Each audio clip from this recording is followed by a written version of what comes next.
à tous. Vous allez bien ce matin? Nous avons une belle célébration. Vous savez, il y a plusieurs années, nous avons pris une grosse décision ici à l'Église. Nous avons décidé d'installer l'air climatisé. Est-ce que ça a été une bonne décision? Ça a coûté cher, mais ça a été une bonne décision. Alors maintenant qu'il fait frais dans l'Église, je sais que vous allez pouvoir être concentrés malgré la chaleur à l'extérieur. Ce matin, Michel l'a mentionné, et Michel, j'ai beaucoup aimé ton ouverture ce matin parce que vous allez voir qu'il y a un lien avec ce que Michel a partagé et la prédication de ce matin. J'aimerais vous emmener, il l'a mentionné, dans l'Évangile de Matthieu. J'aimerais regarder avec vous un très, très beau passage que l'on retrouve dans cet évangile, l'un des plus beaux passages que l'on retrouve dans les évangiles, à mon avis, parce que c'est un passage qui nous livre une image de Jésus dont nous avons constamment besoin de nous rappeler. C'est un passage qui a été l'objet de ma méditation personnelle pendant un bon bout de temps. C'est un passage qui m'encourage beaucoup, j'y repense souvent. Alors, j'aimerais pouvoir le lire avec vous. C'est un passage qui est très court, seulement que 3 versets. Donc, Matthieu, chapitre 11, les versets 28 à 30. Et vous allez voir que dans ce passage, Jésus nous lance une belle invitation, une invitation pleine de tendresse, de miséricorde et de compassion. Jésus dit, « Venez à moi, vous tous qui êtes fatigués et chargés, et je vous donnerai du repos. Prenez mon joug sur vous et recevez mes instructions, car je suis doux et humble de cœur, et vous trouverez le repos pour vos âmes, car mon joug est doux et mon fardeau léger. » Prions. Seigneur Jésus, nous venons devant toi, toi qui es notre Seigneur, notre Sauveur. Toi, Seigneur, qui es le bon berger. Et Seigneur, nous sommes tes disciples et nous voulons apprendre de toi. Nous voulons nous placer à ton école. Alors, Seigneur Jésus, ce matin, par ton esprit, enseigne-nous, instruis-nous et montre-nous qui tu es réellement. Doux et humble de cœur. Que ces vérités, Seigneur, puissent descendre en nous, dans notre cœur, afin, Seigneur, que nous puissions vivre avec toi une relation basée sur l'amour et la confiance en toi. Amen. Il y a une chose qui m'a frappé dernièrement. C'est quelque chose que je n'avais jamais entendu auparavant. Peut-être que vous aviez déjà entendu ça, mais moi, c'était vraiment la première fois où j'ai été exposé à cela.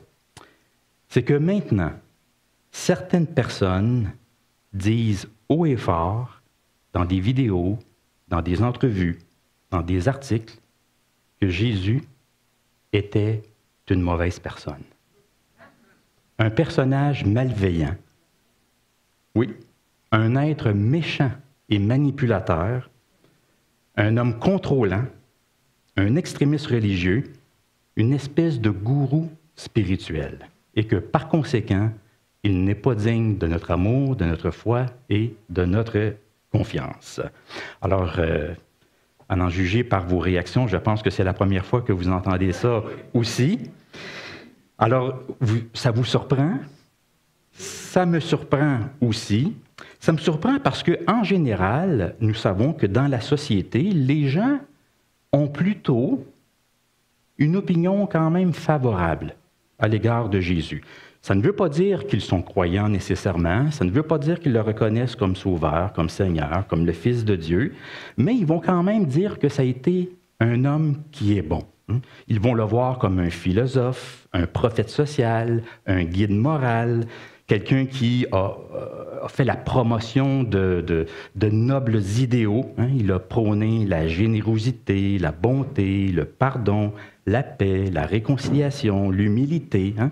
Il y a des gens qui vont dire, c'est pas avec Jésus que j'ai un problème, c'est avec sa femme.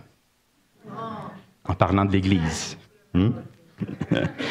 Alors, dans la société, hein, ce n'est pas tout le monde qui sont croyants nécessairement, mais qui ont quand même une opinion plutôt favorable à l'égard de Jésus. Donc, quand j'entends dire, ou quand je lis, que Jésus serait un être malveillant, un homme contrôlant, un maître à penser sectaire, alors ça m'étonne complètement. Je dirais même que les deux bras me tombent. Est-ce que ça se pourrait qu'on en soit rendu là? Il y a des athées, bien sûr, qui vont soulever toutes sortes d'objections contre la foi chrétienne. Ils vont remettre en question l'existence de Dieu, la résurrection de Jésus. Ils vont nous lancer la question comment expliquer qu'il y a un Dieu alors qu'il y a tant de mal, tant de souffrance dans le monde. Il y a toutes sortes d'objections qui peuvent être lancées à l'égard de la foi. Mais c'est la première fois, vraiment, que j'entends dire que Jésus serait un être malveillant. On est rendu maintenant qu'on s'en prend au personnage même de Jésus et à sa bonté. Ce n'est quand même pas quelque chose de courant, c'est quand même rare, mais c'est présent. On dirait que c'est peut-être une nouvelle tendance qui se dessine. Mais bon. Alors je me dis, comment est-ce qu'on peut en arriver là? C'est sûr que dans les évangiles, il y a des passages, on ne se le cachera pas, il y a des passages qui suscitent des questions, il y a des endroits qui sont plutôt difficiles à comprendre. On peut légitimement se questionner à savoir qu'est-ce que Jésus a voulu dire par ceci, par cela, par tel propos. Mais lorsqu'on lit les évangiles en général, dans leur ensemble, lorsqu'on replace les textes dans leur contexte historique, culturel, je ne comprends pas comment est-ce qu'il est possible d'en arriver à faire une lecture aussi radicalement négative de Jésus. Dans le texte d'aujourd'hui, on a vraiment une vision tout autre de Jésus, mais vraiment tout autre. Celle d'un homme qui est doux et humble de cœur et qui offre le repos à celui qui va vers lui. Je suis sûr que ce sont là des versets que vous connaissez bien, peut-être même que vous connaissez par cœur, mais dans ce passage, nous voyons vraiment le cœur de Jésus, ce qu'il est comme personne, ce qu'il offre, ce qu'il donne, ce qu'il promet. C'est un très, très beau passage, n'est-ce pas? Qui nous offre une image magnifique de Jésus et dont nous avons besoin de nous rappeler, pour ne pas se laisser influencer par ce que nous pouvons lire ou voir sur Internet, parce que c'est surtout sur Internet que nous voyons ce genre de discours-là. Il y a des athées maintenant qui font toutes sortes de vidéos pour montrer combien Jésus était un être malveillant. Dans ce passage, nous entendons la voix de Jésus. Jésus qui nous lance une invitation, une belle et grande invitation. Probablement même, je dirais même, assurément, l'invitation la plus importante de notre vie. Une invitation pleine de tendresse et de compassion. Et son invitation, il la lance de 3 manières, au moyen de 3 verbes. Venez, prenez et recevez. Venez, prenez, recevez. D'abord, il dit « Venez à moi. Venez à moi, vous tous qui êtes fatigués et chargés. » Tout commence par un appel à entendre, un appel à répondre. Jésus se présente les bras ouverts. Il dit « Venez à moi. » Et ailleurs, dans l'Évangile de Jean, il va dire « Je ne mettrai pas dehors celui qui vient à moi. » Il invite en particulier tous ceux qui sont fatigués et chargés, c'est-à-dire ceux qui n'ont plus de force, qui sont au bout du rouleau, ceux qui portent un lourd fardeau et qui se sentent écrasés. Et lorsque Jésus dit ces paroles, il pense sans doute ici à ces foules qu'il voit autour de lui, ces foules qui cherchent une parole de vie, une parole d'espérance. Juste avant, au chapitre 9, on lit ceci, Jésus, voyant la foule, fut ému de compassion pour elle, parce qu'elle était languissante et abattue, comme des brebis qui n'ont point de berger. Alors, ce que Jésus perçoit autour de lui, ce ne sont pas juste des besoins physiques, matériels, des besoins visibles, mais aussi des personnes qui sont en quête de repos, de soulagement, de réconfort, de consolation, de direction. Hein. Dans cette foule, il y a des gens qui sont fatigués et chargés et qui portent de lourds fardeaux. Est-ce qu'il y en a des fardeaux dans notre vie? Il existe différents types de fardeaux. Bien sûr, il y a le fardeau imposé par les autres, par les hommes eux-mêmes, parce qu'il y a des personnes qui écrasent les autres par leur autorité, leur demande incessante, leur perfectionnisme. Ça peut être un père autoritaire envers ses enfants, un mari dominateur à l'égard de sa femme, un dirigeant abusif envers ses employés, un gouvernement oppressif. Hein, nous le savons, il y a des gens qui empoisonnent la vie des autres, qui la rendent pénible, difficile, pesante, insupportable. Il y a aussi le fardeau du péché, le poids de nos fautes, de nos erreurs, de nos choix passés.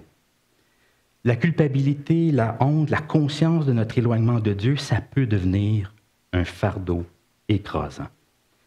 Et c'est ce qu'on voit aussi dans le livre des Psaumes. Hein, au chapitre 38, le verset 5, le psalmiste va dire « Mes iniquités s'élèvent au-dessus de ma tête. Comme un lourd fardeau, elles sont trop pesantes pour moi. » Quand on porte en soi une faute non confessée, non avouée, non adressée, et ça peut nous ronger de l'intérieur et nous épuiser avec le temps. Il y a aussi le fardeau de ces luttes intérieures, de ces luttes que l'on garde pour soi, des blessures passées, des dépendances de toutes sortes, des secrets honteux. Il peut y avoir en nous des chaînes invisibles mais bien réelles, des fardeaux silencieux qui rongent notre âme en secret et dont personne autour de nous ne se rend compte. Il y a finalement le fardeau de la souffrance, le poids des épreuves, les maladies, les deuils, les échecs, les ruptures, les injustices, les déceptions. Et parfois, la vie elle-même devient un fardeau. Il existe ce qu'on appelle le mal de vivre, ce sentiment de ne pas trouver sa place dans la vie, que notre vie n'a pas de sens. Et tout cela peut aussi écraser notre cœur. Alors oui, il y a différents types de fardeaux. Mais quel que soit le fardeau, l'invitation de Jésus reste la même. Venez à moi. Venez à moi, vous tous qui êtes fatigués et chargés. Dans le contexte de l'évangile de Matthieu, c'est que les gens fatigués et chargés, ce sont surtout ceux qui sont écrasés par le poids de leur religion, par le légalisme religieux des scribes et des pharisiens.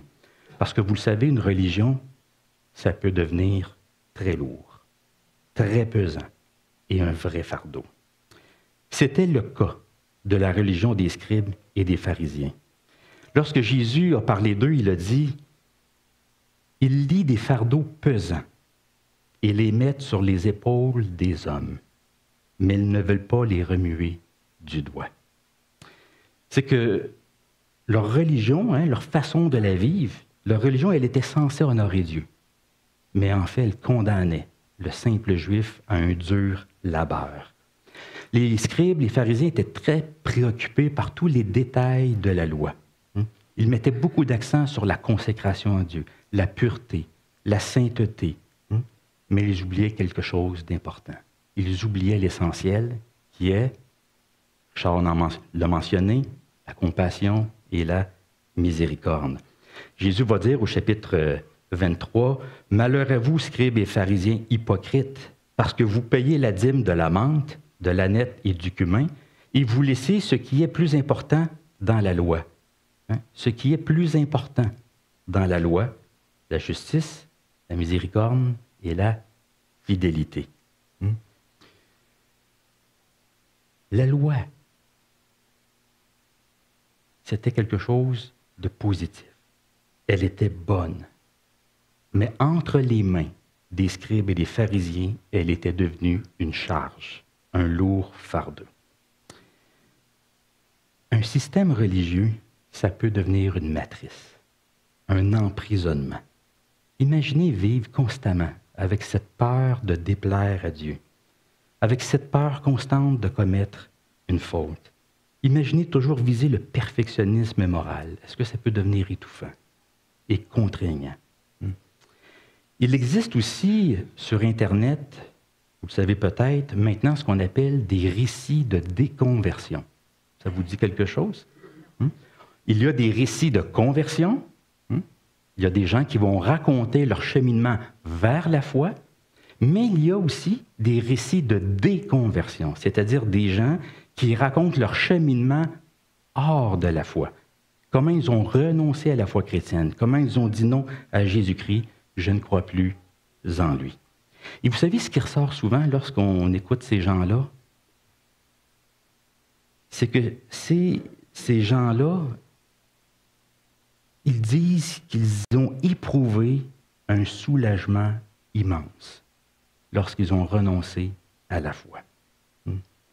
C'est comme si on leur avait enlevé une brique de leurs épaules et que maintenant c'était la liberté.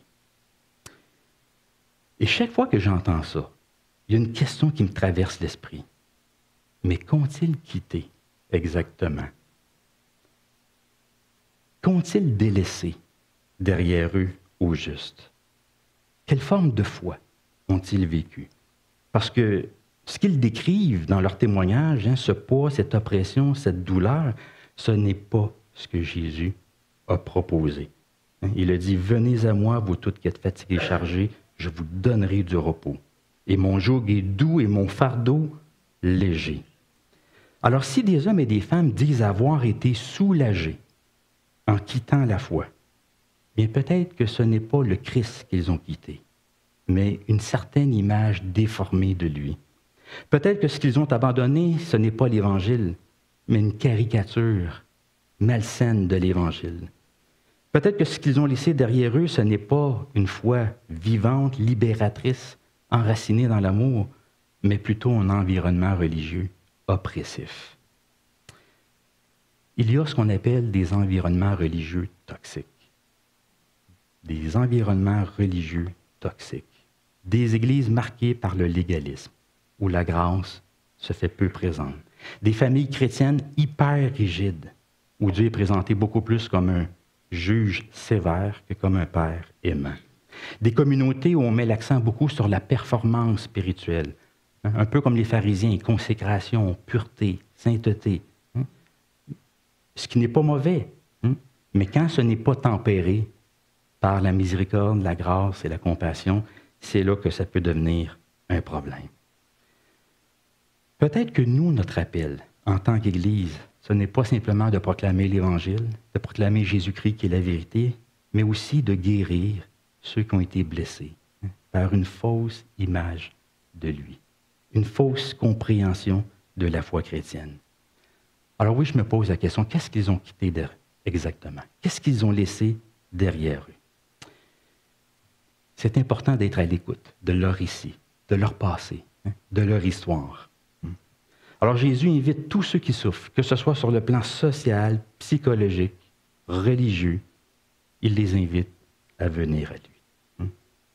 Venez à moi, vous tous qui êtes fatigués et chargés. Donc venez. Ensuite, prenez. Il dit, prenez mon joug sur vous. Prenez mon joug sur vous. Comment résonne le mot joug chez vous? C'est une forme d'attelage, hein? Est-ce que c'est quelque chose de positif ou de négatif? Au sens figuré, le mot a une connotation très négative. Et d'ailleurs, dans le dictionnaire, on définit un joug au sens figuré de la manière suivante. Contrainte matérielle ou morale qui pèse lourdement la personne qui l'a subie, entrave ou aliène sa liberté. Alors, c'est vraiment quelque chose de négatif. On parle de contrainte, de soumission, de domination subite. Et d'ailleurs, dans l'Ancien Testament, le joug, c'était devenu un symbole d'oppression. On pouvait être sous le joug de quelqu'un, sous le joug d'un roi, d'un monarque, d'un empire. Mais ce qu'il y a d'intéressant, c'est que les Juifs ont récupéré ce mot et lui ont donné une connotation positive. Plus tard, dans les écrits judaïques, dans la tradition juive, le mot « joug » a été utilisé pour indiquer une soumission volontaire à la loi de Dieu, une soumission volontairement acceptée. Alors, on parlait de prendre sur soi le joug de la loi, de se placer soi-même sous l'autorité de Dieu. Alors, quand Jésus dit « prenez mon joug sur vous », bien, il s'inscrit dans cette tradition juive. C'est comme s'il disait « reconnaissez mon autorité, placez-vous sous ma seigneurie, volontairement, librement et joyeusement. » Il nous demande de prendre son joug, pas le joug de la loi, mais le joug du Christ. Enfin, on pourrait peut-être dire même le joug de la loi, mais interprété par le Christ. Parce que le problème, du moins dans l'Évangile de Matthieu, le problème, ce n'est pas la loi comme telle, c'est son interprétation, c'est son application, c'est la façon dont on la met en œuvre. Alors, on peut suivre la loi divine telle que comprise et interprétée par les scribes ou les pharisiens, ou la loi de Dieu telle que comprise et interprétée, appliquée par Jésus lui-même. Alors Jésus dit ceci, « Venez à moi et aussi prenez mon joug sur vous. » Et finalement, troisième verbe, « recevez ». Prenez mon joug sur vous et recevez mes instructions. Autrement dit, mettez-vous à mon école. Je vais vous enseigner. Je vais vous instruire. Jésus va ouvrir la loi de Dieu pour nous. Il va l'interpréter. Alors Jésus nous invite dans une relation de maître-disciple. C'est un type de relation qui existait beaucoup à cette époque-là. Il y avait plusieurs rabbins, plusieurs enseignants, des maîtres, et chacun avait des disciples. D'ailleurs, même l'apôtre Paul a été un disciple d'un maître juif très connu qui s'appelait Gamaliel. C'est ce qu'on voit dans les Actes des Apôtres. Alors Jésus, lui, nous invite à le prendre pour maître. Parce que la foi chrétienne, nous le savons, ce n'est pas juste de croire en Jésus, c'est aussi de devenir son disciple. Jésus, lorsqu'il a été ressuscité, il a commissionné ses apôtres, il leur a dit, « Allez, faites de toutes les nations des disciples, baptisez-les et enseignez-leur à observer tout ce que je vous ai prescrit. » Et les enseignements de Jésus, bien, on les retrouve dans les évangiles. Par exemple, dans le sermon sur la montagne. Donc Jésus dit, venez, prenez, recevez. Venez à moi, prenez mon joug sur vous et recevez mes instructions. Maintenant, la grande question, c'est pourquoi aller vers Jésus? Pourquoi changer de maître? Pourquoi répondre à cet appel? Bien, dans notre texte, Jésus nous donne au moins 3 raisons d'aller vers lui. 3 raisons de le choisir. Et je ne connais pas de plus belle raison que celle qu'il mentionne. Et lorsque je les lis, je suis loin d'imaginer un être malveillant ou un homme contrôlant. La première raison qu'il donne, c'est à cause de ce qu'il est comme personne. Il dit, prenez mon joug sur vous, au verset 29, et recevez mes instructions, car je suis doux et humble de cœur. Jésus nous invite à aller vers lui, non pas d'abord pour ce qu'il donne, mais pour ce qu'il est comme personne. Il est doux et humble de cœur. Quelle belle désignation de Jésus ici. Ça veut dire que Jésus n'est pas un maître comme les autres. Il est bon, il est bienveillant, il est gracieux, il est miséricordieux. Ce n'est pas un maître dur, capricieux, à l'humeur changeante. Non, il est doux et humble de cœur. Attention, un doux, ce n'est pas un mot. La douceur, c'est la force maîtrisée.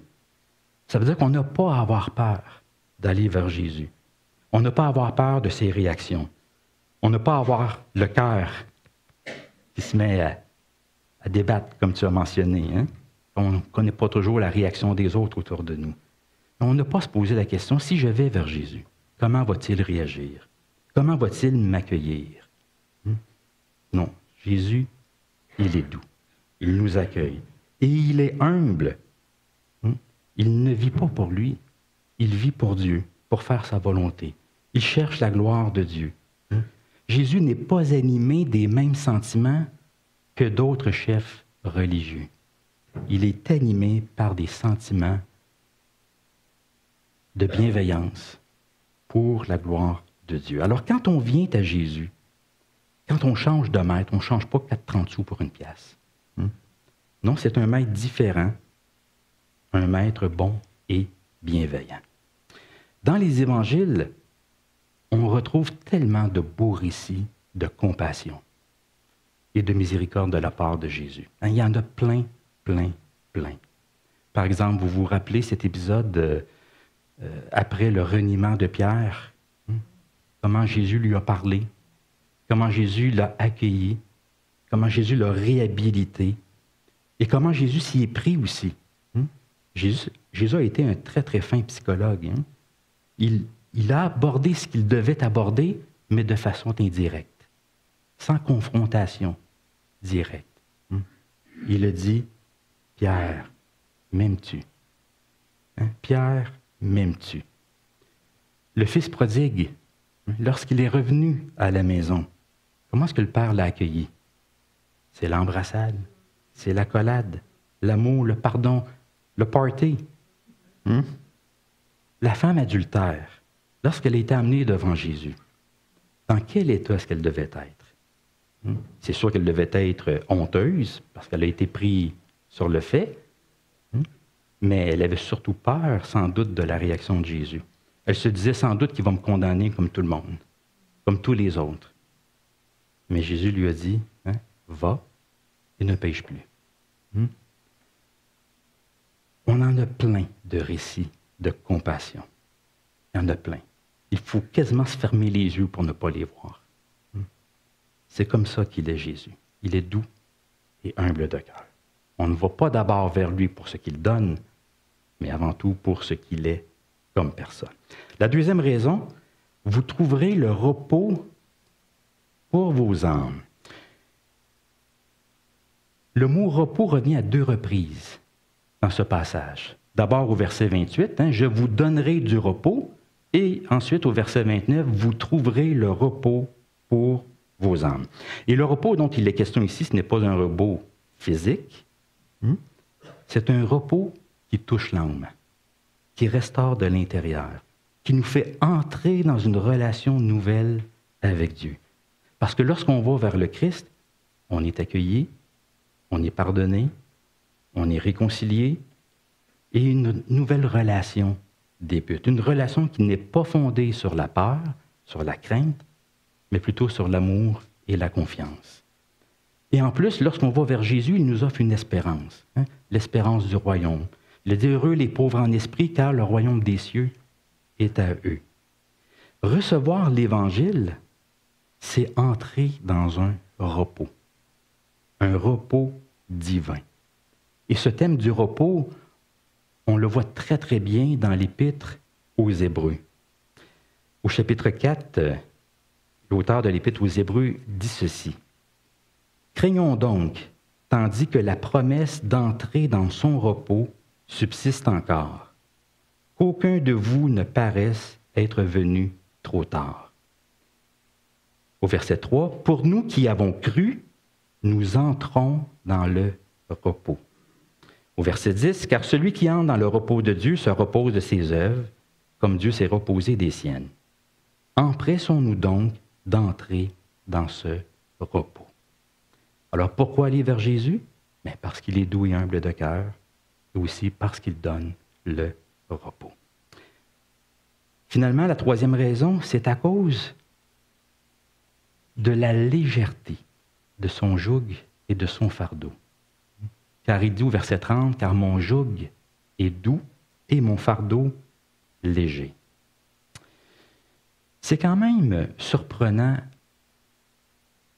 à première vue lorsqu'on lit ceci. « Mon joug est doux et mon fardeau léger. Parce que lorsqu'on lit le Sermon sur la montagne, ce n'est pas tout à fait l'impression qu'on a, n'est-ce pas? Jésus avait dit « Entrez par la porte étroite, car large est la porte, spacieux le chemin qui mène à la perdition. Il y en a beaucoup qui entrent par là. Mais étroite est la porte, resserrez le chemin qui mène à la vie, et il y en a peu qui les trouvent. » Alors, on est face un peu à une sorte de paradoxe. C'est que d'un côté, Jésus nous dit que son enseignement, c'est un chemin resserré. Ce n'est pas le chemin de l'aisance, de la facilité, du confort. Non, c'est un chemin demandant, difficile, parce que Jésus nous demande de réorienter notre vie, nos buts, nos valeurs. On se place sous le règne de Dieu. C'est un chemin de transformation et d'engagement. Mais d'autre part, ici, il nous dit que son joug est doux, son fardeau léger. Comment concilier tout ça? Finalement, la foi chrétienne, est-ce que c'est facile ou c'est difficile? Qu'est-ce qui fait la différence? En fait, ça peut être l'un ou ça peut être l'autre. Qu'est-ce qui fait la différence? Bien, essentiellement, c'est la manière de voir la foi chrétienne et la relation que nous avons avec le Seigneur.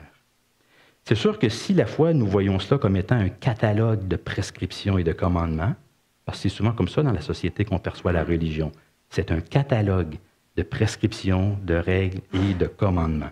Si c'est comme ça qu'on voit la foi chrétienne, ça va être lourd, ça va être pesant, ça va être pénible. Et éventuellement, vous allez peut-être même quitter la foi, tellement ça va devenir lourd. Mais si par contre, la foi chrétienne, on voit ça comme un projet de vie et de paix avec Dieu, si on voit ça comme le fait de suivre une personne qui nous aime, à ce moment-là, tout devient différent. C'est là que le fardeau, le joug de Jésus va devenir doux et son fardeau léger. C'est un peu comme le mariage. Vous savez, le dictionnaire, tantôt je vous ai donné la définition du dictionnaire de ce que c'est qu'un joug. Bien, le dictionnaire donne un exemple de ce que c'est qu'un joug au sens figuré. Il parle du joug du mariage. Ça vous surprend peut-être, mais parfois on a des expressions, comme se mettre la corde au cou. C'est un petit peu la même idée, là. C'est des fois l'idée qu'on se fait du mariage, là, on se fait mettre la corde au cou. On est pris. On est sous un joug. Certains vont dire, en fait, un mariage, ça peut être un joug qui est dur, ça peut être un lourd fardeau, alors que pour d'autres, ça peut être un joug qui est doux, un fardeau léger. Qu'est-ce qui fait la différence? Ça dépend d'un ensemble de choses, c'est sûr. Mais c'est beaucoup la qualité de la relation qui est en cause, l'effort que l'on met dans sa relation, notre transformation mutuelle.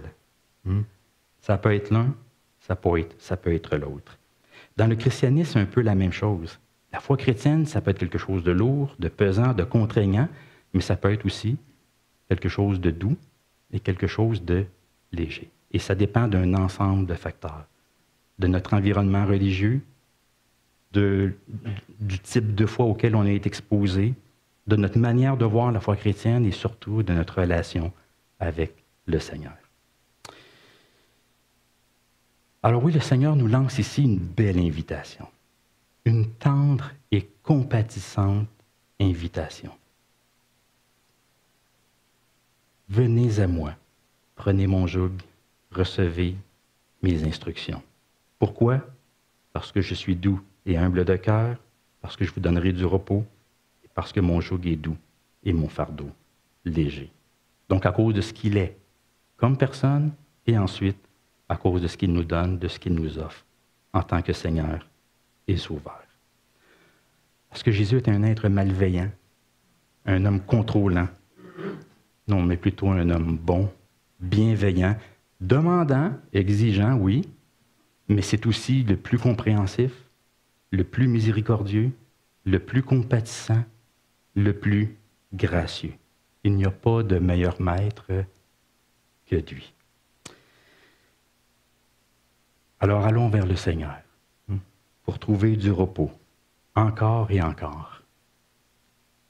Du repos pour notre âme, lui qui est doux et humble de cœur. Amen. Amen. Prions ensemble.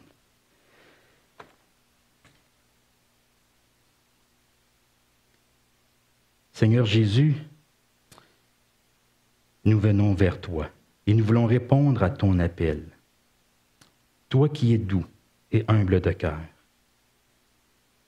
Nous venons à toi, Seigneur, parce que parfois nous sommes accablés par le poids de nos vies, de nos fautes, de nos inquiétudes. Mais tu nous invites, Seigneur, avec douceur à déposer nos fardeaux, à recevoir de toi un repos que le monde ne peut t'offrir. Seigneur, enseigne-nous à marcher à ta suite, à porter ton joug qui n'écrase pas, mais qui soulage. Que nous apprenions chaque jour à dépendre de toi, à écouter ta voix et à nous reposer dans ton amour. Seigneur, dans les moments d'épuisement, ressource-nous.